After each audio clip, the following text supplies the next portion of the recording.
बिछाया और 3 बंदर बिछाने के बाद में 2 चादर जो और 2 चादर बिछाने के बाद में कफनी के बाद में बस कितना झूठ कर दोगे, चेहरा बेकार आने लगेगा। एक जो ऊपर का पल्ला होता है उसको सर की तरफ क्या कहते हैं, उसको बेरोड़ के सर की तरफ रख दिया जाता है। ठीक है, उसके बाद में क्या बिछाया? तहबंद। क्या? तहबंद। अब क्या करना है?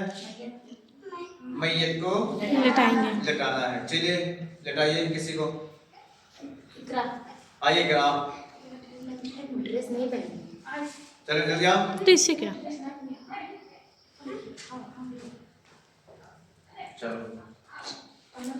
माशाअल्लाह जी बात। अब कैसे इनको क्या करना है? और ऊपर की तरफ ऊपर की तरफ इसको। हाँ, अब क्या करना है बेटा? चलिए तहबंद को पहले लपेटिए।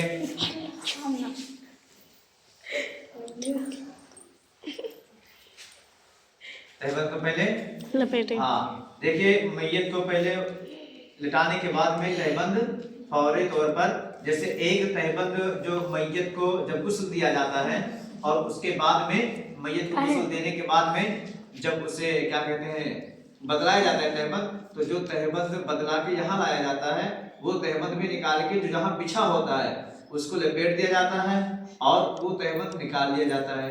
ठीक है, अब तहबंद मैयत को पहना दिया गया। अब इसके बाद में कफनी पहनाइए।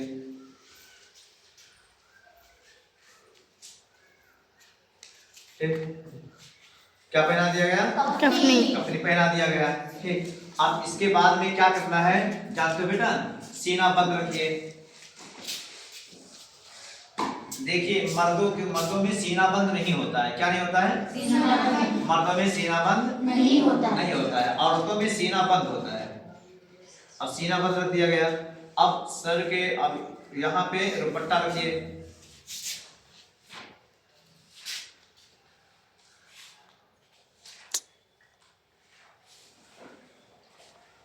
हाँ, दुपट्टा रखिए। देखिए औरतों में दुपट्टा होता है और मर्दों में क्या होता है? हाँ, चलिए अब इसको साफा बांधिए।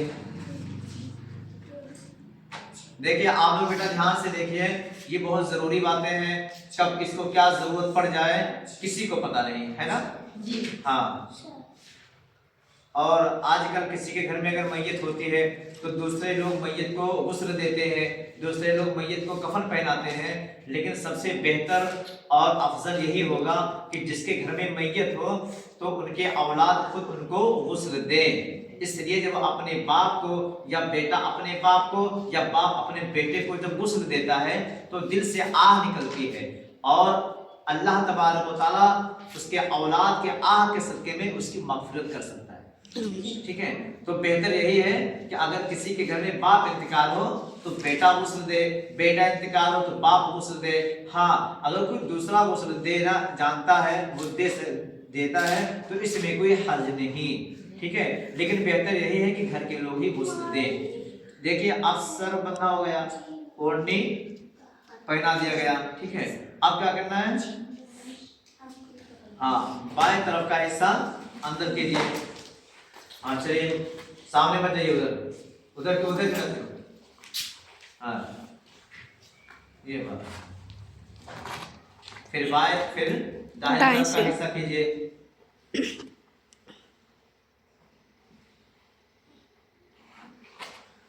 मालूम सबको मालूम हो गया ना जी। हाँ, देखिए अब मैं एक बार फिर पूछना चाहता हूँ आपसे। सबसे पहले कफन अगर मैयत को पहनाना है तो सबसे पहले क्या बिछाना चाहिए? बंधन। क्या बिछाना चाहिए? बंधन बिछाने के बाद में 2 चादर बिछाने के बाद में हाँ, औरत में कफनी कहा जाता है।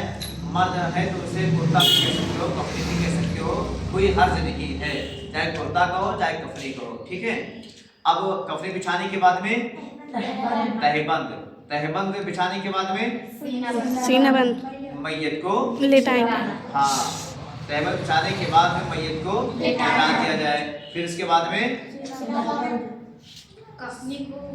जो ऊपर की तरफ किया गया है उसको उठा दिया जाए फिर सीना बंद रख दिया जाए, ठीक है। सीना बंद रखने के बाद में चादर उड़ा रही ना, क्या करना चाहिए? चादर ऊपर से डाल देना चाहिए।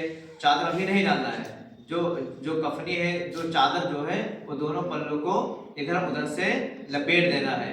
बाएं तरफ का हिस्सा नीचे की तरफ रहेगा, दाहिने तरफ का हिस्सा ऊपर की तरफ रहेगा, ठीक है।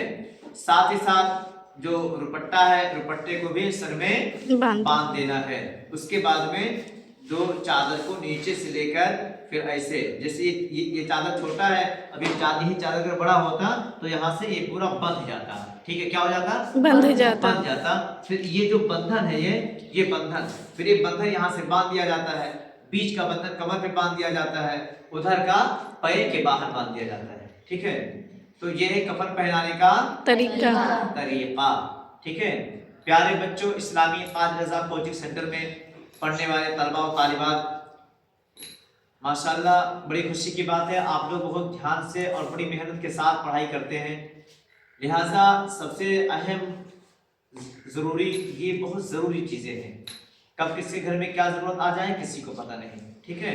तो इसको आप लोग बहुत ध्यान से देखिए और सीखिए इंशाअल्लाह, ठीक है। अस्सलाम वालेकुम रहमतुल्लाहि व बरकातहू।